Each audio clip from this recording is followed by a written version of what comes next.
La fois dernière, vous avez passé une partie de campagne, là vous passez celui-ci. On se pose la question, qu'est-ce qui est renoirien? Alors, qu'est-ce qui est renoirien?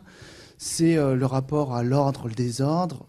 Et là, de façon qui saute encore plus aux yeux, c'est le rapport nature-culture, mais aussi civilisé et civilisation, Oui.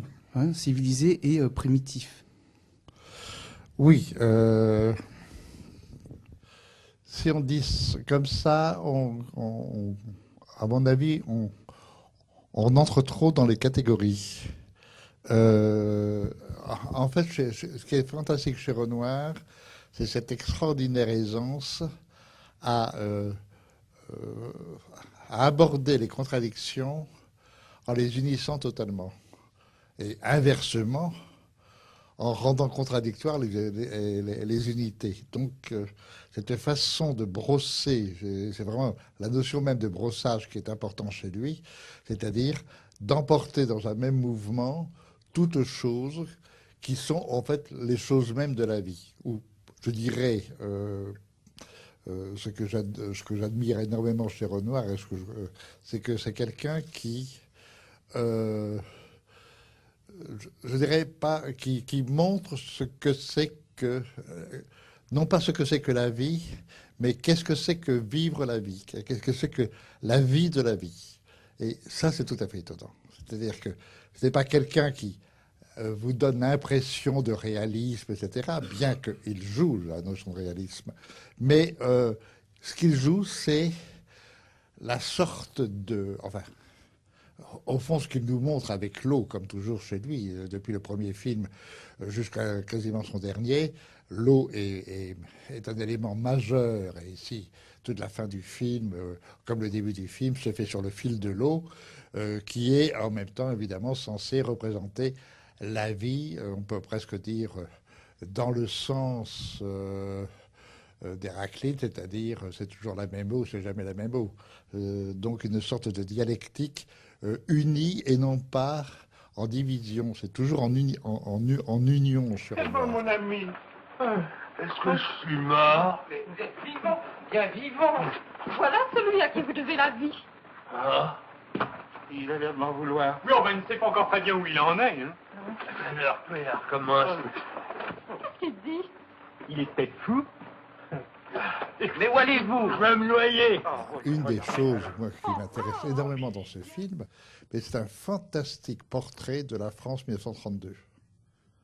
C'est-à-dire que si vous voyez cette France-là, vous êtes au cœur même d'une France radicale socialiste, Troisième République, et deuxième partie de la Troisième République, et vous avez tout du radical socialisme. Vous avez l'humanisme du bon bourgeois radical socialiste, voltairien, etc., humain, ouvert aux gens, etc. Bref, vous avez toute l'idéologie républicaine, mais complètement aspirée par la bourgeoisie et par l'ordre bourgeois, et comment il n'y a plus qu'une sorte de simulacre de l'idée révolutionnaire de la Révolution française. Alors, à l'intérieur de ça, vous avez nécessairement le discours de cette révolution, qui est toujours le discours, on dirait, en tout cas jusqu'en 1939-40, le discours principal de Renoir. Et il garde tous les idéaux de cette bourgeoisie qui vient de la Révolution, qui a fondé justement son pouvoir à partir de la Révolution. Donc, il garde, évidemment, en mémoire les termes mêmes qui ont fait la Révolution française, liberté, égalité, fraternité, que vous connaissez tous, puisque vous n'avez qu'à vous promener, et vous les voyez sur les frontons des mairies. Mais seulement, vous voyez liberté, colonne, égalité, une colonne, fraternité, une colonne, comme si ça n'avait aucun rapport. Les trois mots sont comme ça. Bon. Alors que si vous repensez à ces trois principes que la Révolution française a proclamés, il faut bien les repenser dans le sens où ils ont été imaginés par la franc-maçonnerie qui a pensé ces trois mots. Avec le sens profond, il n'y a pas de liberté sans égalité, il n'y a pas d'égalité sans fraternité. Et là, ça reste révolutionnaire. Évidemment, ça a été oublié. En revanche, le quatrième principe de la grande révolution bourgeoise, c'est la propriété est un droit sacré. Et quand on regarde à la propriété est un droit sacré, on s'aperçoit que ça ne va pas du tout avec liberté, égalité, fraternité, en tout cas dans le sens qu'on vient de dire. Chez Renoir, le principe majeur de toute son œuvre, et en particulier dans cette époque 1930-1940, qui est quand même une époque politique importante, le mot liberté est essentiel. Ici, qu'est-ce qui a choqué l'auteur de la pièce?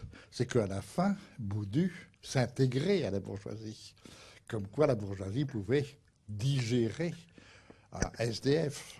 Il va, au contraire, parfaitement nous montrer que c'est la propriété qui l'emporte. La liberté, Boudu, à la fin, préférera la liberté à la propriété. Quand vous voyez le film sous cet aspect-là, vous vous rendez compte que ce n'est pas un film révolutionnaire, n'exagérons rien. C'est un film, en tout cas, qui pense à la peinture d'une société qui, déjà, dans l'œuvre de Renoir, se ment à elle-même, et ça va être évidemment extrêmement appuyé 6 ans plus tard ou 7 ans plus tard, quand il fera la règle du jeu.